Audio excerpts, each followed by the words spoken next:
हमारे व्यस्त जीवन में ईश्वर की आवाज़।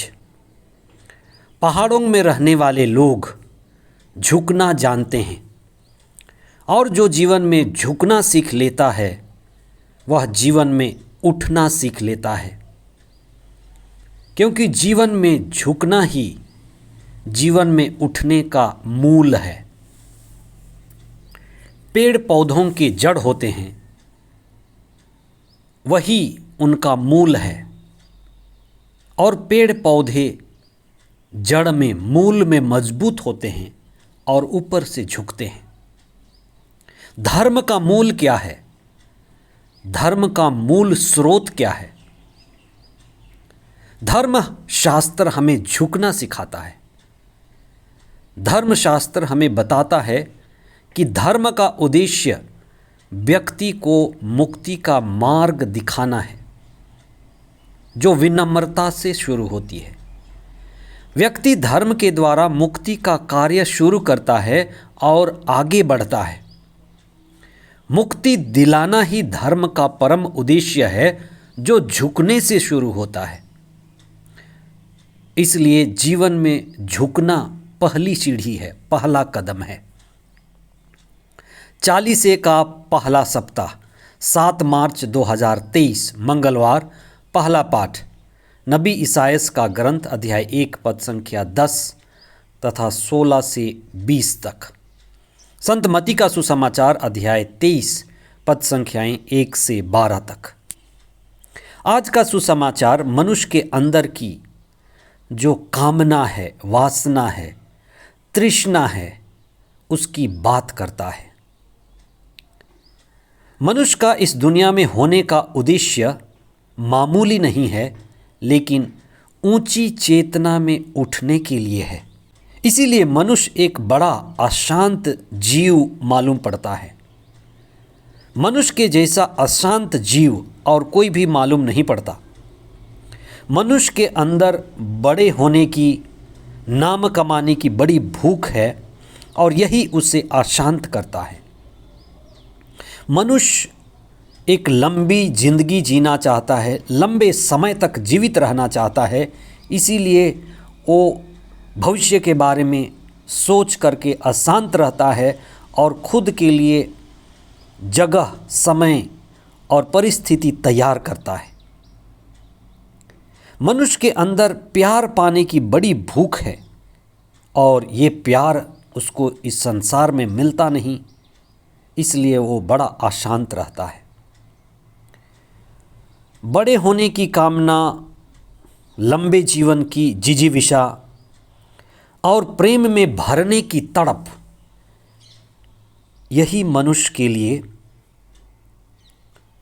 तृष्णा और कामना बन जाता है। पर हमें इस बात पर आज विशेष चिंतन करना है कि मनुष्य का उद्देश्य ऊंची चेतना में उठने के लिए हुआ है। इसलिए जब तक मनुष्य की चेतना नहीं उठ जाती, आत्मा में अवस्थित नहीं होती, आत्मा की खोज नहीं होती, आत्मा का बोध नहीं होता, तब तक मनुष्य अशांत ही रहेगा। मनुष्य को सत्य के राह पर चलना है, लेकिन वो भटक जाता है। इसीलिए ये सभी प्यास एक ही प्यास की ओर इशारा करते हैं, ईश्वर की प्यास। इसलिए सबसे बड़ी प्यास हमारे अंदर है, वो ईश्वर की प्यास है। ईसा ने अपने समय के नेताओं, विशेषकर धार्मिक नेताओं को, जो मंदिर के रखवाले थे, उन्हें धिक्कारा। जो फरीसी थे, शास्त्री थे, पुरोहित थे, वे धार्मिक पूजा पाठ, धार्मिक कर्मकांड और धार्मिक परंपराओं के रखवाले थे। ये धार्मिक नेता ज़्यादा धार्मिक दिखावे में, धार्मिक कर्मकांड में, आडंबर में और पाखंड के शिकार थे, पाखंड में लिप्त थे। जब पूजा पाठ में दिखावा आ जाता है, आडंबर बढ़ जाता है, तो धर्म की आत्मा मर जाती है। धर्म में आत्मा नहीं होता। इसलिए धर्म के नाम पर जो शिक्षा दी जाती है, पूजा पाठ, दान पुण्य, सब आत्मा रहित हो जाता है और आत्मा रहित होना ही मृत होना है, दिखावा मात्र, मात्र अहंकार।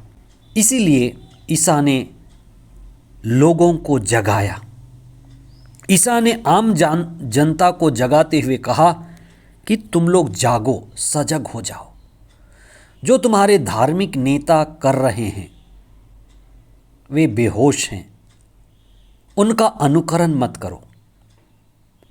भलाई बुराई को जानो, अंधे बनकर अनुसरण मत करो। आज भी ये समस्या हमारे बीच में है, अंधा अनुकरण। इसी को हम धर्मांध कहते हैं। मसीहियों को, ईसाइयों को, सभी धर्म के लोगों को इस बात चिंतन करने की ज़रूरत है, इस बात पर समझ बढ़ाने की ज़रूरत है कि कैसे धर्म में धर्मांधता बढ़ती है, अंधापन बढ़ता है।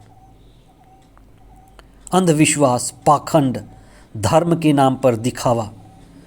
और धर्म जो हमें आत्मा की ओर ले चलने के लिए, चेतना बढ़ने के लिए और हमें बोध से भरने के लिए मिला है, हमें आत्मचिंतन और आत्म चेतना में बढ़ने की आवश्यकता है।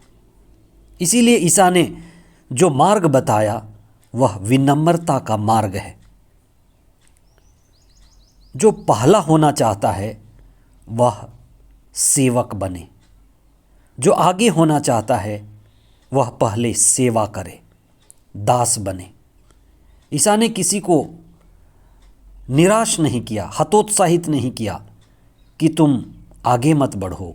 ईसा ने कहा कि सेवा का रास्ता अपनाओ, सेवा का मार्ग चुनो, विनम्रता का मार्ग चुनो, अहंकार को मिटाओ, क्रूस के रास्ते पर चलो और आत्मचेतना, आत्मबोध में ऊपर उठो।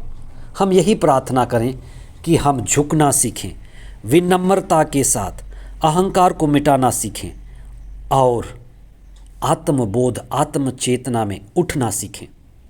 जो हम आत्मा है वही दूसरों को देख सकें और वही दूसरों में भी अनुभव करा सकें कि हम सभी आत्माएं हैं और हमारा आत्मा होना ही हमारा सौभाग्य है, जो अनंत है, अटल है, अविनाशी है और हम ईश्वर के ही अंश हैं।